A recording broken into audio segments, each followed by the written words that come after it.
Olá, seja bem-vindo ao dia 243 da nossa leitura bíblica. Meu nome é Everton Alonso e estamos lendo a Bíblia toda em um ano. Peço que você possa deixar o teu curtir, o teu comentário, o teu compartilhar e ativar o sininho de notificações. Hoje nós iremos fazer a leitura em 1 Samuel 24, iremos a 1 Coríntios no capítulo 5, iremos a o profeta Ezequiel no capítulo 3 e, finalizando a leitura de hoje, iremos a Salmo 39. Aqui nós vamos ver em 1 Samuel 24 que Davi, após a perseguição de Saul, Davi ele poupa a vida de Saul.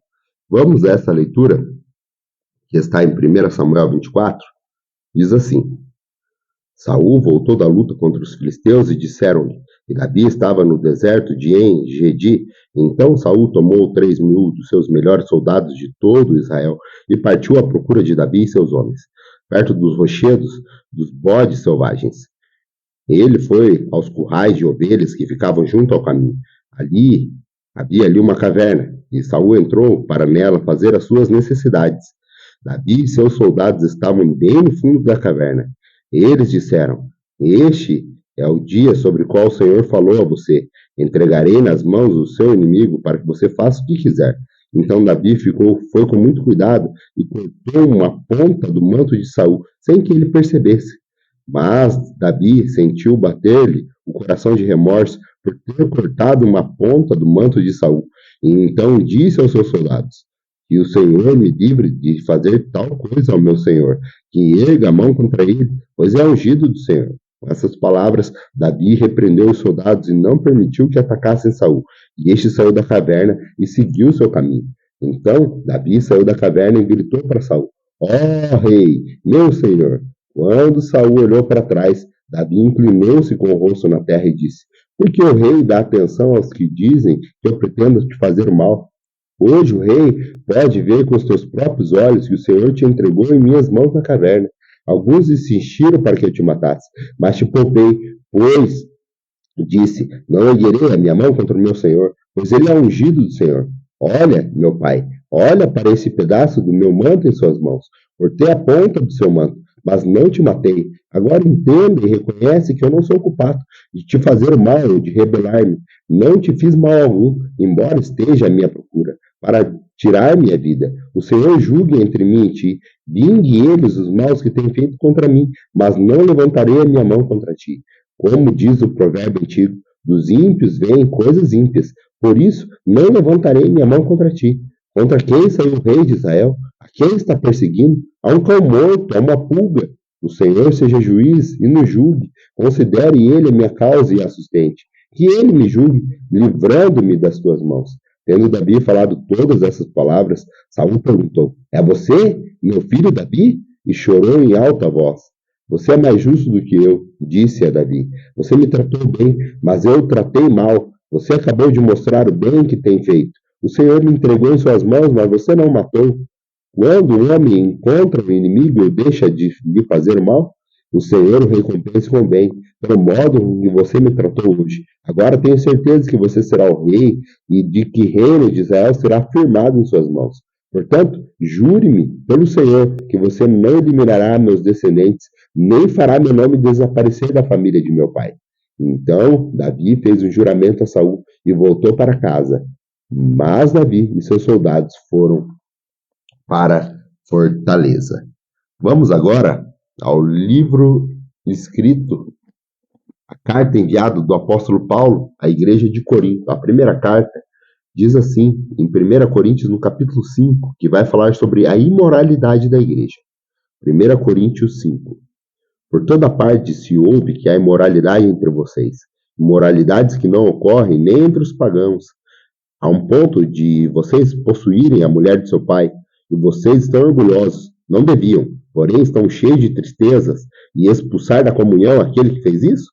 Apesar de eu não estar presente fisicamente, estou com vocês em espírito. Eu já condenei aquele que fez isso, como se estivesse presente. Quando vocês estiverem reunidos em nome do nosso Senhor Jesus, estando eu com vocês em espírito, estando presente, também o poder do nosso Senhor Jesus Cristo, entreguem esse homem a Satanás, para que o corpo seja destruído e seu espírito seja salvo no dia do Senhor. O orgulho de vocês não é bom. Vocês não sabem que um pouco de fermento faz mal a toda a massa ficar fermentada? Livre-se do fermento velho, para que seja massa nova e sem fermento, como realmente são. Pois Cristo, nosso Cordeiro Pascal, foi sacrificado. Por isso celebremos a festa, não com fermento velho, nem com o fermento da maldade e da perversidade, mas com os pães sem fermento, os pães da sinceridade e da verdade. Já disse por carta que vocês não devem associar-se com pessoas imorais. Com isso, não me refiro aos imorais deste mundo, nem aos avarentos, aos ladrões, aos idólatras. Se assim fosse, vocês precisariam sair deste mundo. Mas agora estou escrevendo que não devem associar-se com qualquer que, dizendo irmão, seja imoral, avarento, idólatra, caluniador, alcoólatra ou ladrão. Com tais pessoas, vocês nem devem comer. Pois, como haveria eu de julgar os de fora da igreja? Não devem vocês julgar os que estão dentro? Deus julgará os de fora. Expulsem esse perverso do meio de vocês. Vamos agora ao profeta Ezequiel. Hoje nós faremos a leitura do capítulo 3 do profeta Ezequiel. Aqui no capítulo 3 do profeta Ezequiel, nós vamos continuar lendo a chamada de Deus ao profeta. Após esse encontro com Deus, Deus ainda continua falando sobre o chamado do profeta Ezequiel. Vamos a essa leitura? Ezequiel capítulo 3. E ele me disse, filho do homem, coma este rolo, depois vai vá falar à nação de Israel. Eu abri a boca e ele me deu o rolo para eu comer. E acrescentou, filho do homem, coma este rolo que estou dando a você e enche o seu estômago com ele. Eu o comi e minha boca era doce como mel. Depois ele me disse, filho do homem, vá agora à nação de Israel e diga-lhe as minhas palavras. Você não está sendo enviado a um povo de fala obscura e de língua difícil, mas uma nação de Israel. Não irá a muitos povos de fala obscura e de língua difícil. Suas palavras você não conseguiria entender. Certamente, se eu enviasse, eles o ouviriam. Mas a nação de Israel não vai querer ouvi-lo, porque não quer me ouvir. Pois toda a nação de Israel está endurecida e obstinada. Porém eu tornarei você tão inflexível e endurecerei quanto eles. Tornarei a sua testa como a mais dura das pedras, mais dura que uma perdeneira. Não tenha medo deles, nem fique apavorado ao vê-los, embora seja uma nação rebelde. E continuou, filho do homem, ouça atentamente e guarde no coração todas as palavras que eu disser a você. Vai agora, seus compatriotas que estão no exílio, e fale com eles. Diga-lhes se querem ouvir, quer deixar de ouvir. Assim diz o soberano Senhor. Depois o Espírito elevou e ouvi essa estrondosa aclamação. Que a glória do Senhor seja louvada em sua habitação. E ouvi o som das asas dos seres viventes, roçando uma nas outras, e atrás deles o som das rodas. Um forte estrondo. Então o Espírito elevou e tirou-me de lá, com o meu espírito cheio de amargura e de ira, com a força da forte mão do Senhor sobre mim. Fui aos exilados que moravam em Tel Abib, perto do Quebar. 7 dias fiquei lá entre eles, atônito.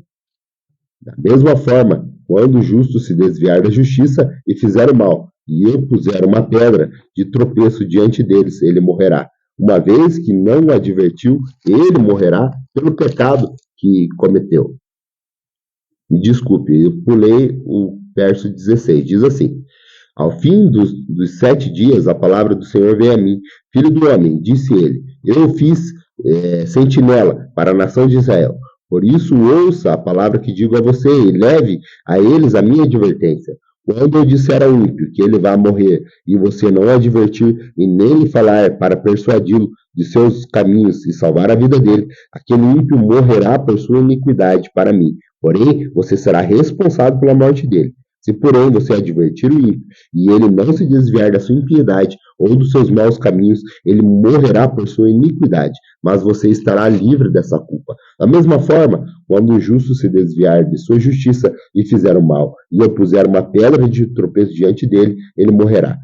Uma vez que você não o advertiu, ele morrerá pelo pecado que o cometeu. As práticas justas deles não serão lembradas para mim, porém você será responsável pela morte dele. Se, porém, você os advertir o justo e ele não pecar, certamente viverá, porque aceitou a advertência, e você estará livre dessa culpa. A mão do Senhor esteve ali sobre mim, e ele me disse: Levanta-se e vai para a planície, lá falarei com você. Então me levantei e fui para a planície, e lá estava a glória do Senhor, glória como a que eu tinha visto junto ao rio Quebar. Prostrei-me com o rosto em terra, mas o Espírito entrou em mim e pôs-me em pé. E ele me disse: Vá para casa e tranque-se, pois você, filho do homem, será amarrado nas cordas, você ficará preso e não conseguirá sair para o meio do povo. Farei sua língua apegar-se ao céu da boca, para que você fique calado e não possa repreendê-los, embora sejam uma nação rebelde. Mas quando eu falar com você, abrirei sua boca e você lhes dirá: Assim diz o soberano, o Senhor. Quem quiser ouça e quem não quiser não ouça, pois são uma nação rebelde. Vamos agora à nossa última leitura de hoje. Nossa última leitura de hoje está em Salmo 39. Aqui nós vamos ler sobre a esperança está no Senhor. Aqui nós vamos encontrar Davi pondo a esperança dele no Senhor. Vamos a essa leitura, Salmo 39. Eu disse: vigiarei a minha conduta e não pecarei em minhas palavras, porém mordaça em minha boca enquanto os ímpios estiverem na minha presença. Enquanto me calarei resignado e me contive inutilmente, minha angústia aumentou, meu coração ardia no peito. Enquanto eu meditava, o fogo aumentava. Então comecei a dizer: mostra-me, Senhor, o fim da minha vida e o número dos meus dias, para que eu saiba quão frágil sou. Deste-me os dias o comprimento de um palmo, a duração da minha vida é nada diante de ti. De fato, o homem não passa de um sopro. Sim, cada um vai e volta como a sombra, em vão se agita, amontoando riqueza sem saber quem ficará com ela. Mas agora, Senhor, que hei de esperar? Minha esperança está em ti. Livra-me de todas as minhas transgressões. Não faças de mim objeto de zombaria dos tolos. Estou calado, não posso abrir a boca, pois tu mesmo fizeste isso. Afasta de mim o teu açoite. Fui vencido pelo golpe da tua mão. Tu repreendes e disciplina o homem por causa do seu pecado. Como traça, destróis o que ele mais valoriza. De fato, o homem não passa de um sopro. Ouve a minha oração, Senhor. Escuta o meu grito de socorro. Não seja indiferente ao meu lamento, pois sou para ti um estrangeiro, como foram todos os meus antepassados. Desvia de mim os teus olhos, para que eu volte a ter alegria antes que eu vá e deixe de existir. Grato pela tua companhia, se Deus nos permitir, volta amanhã para mais um dia da nossa leitura bíblica.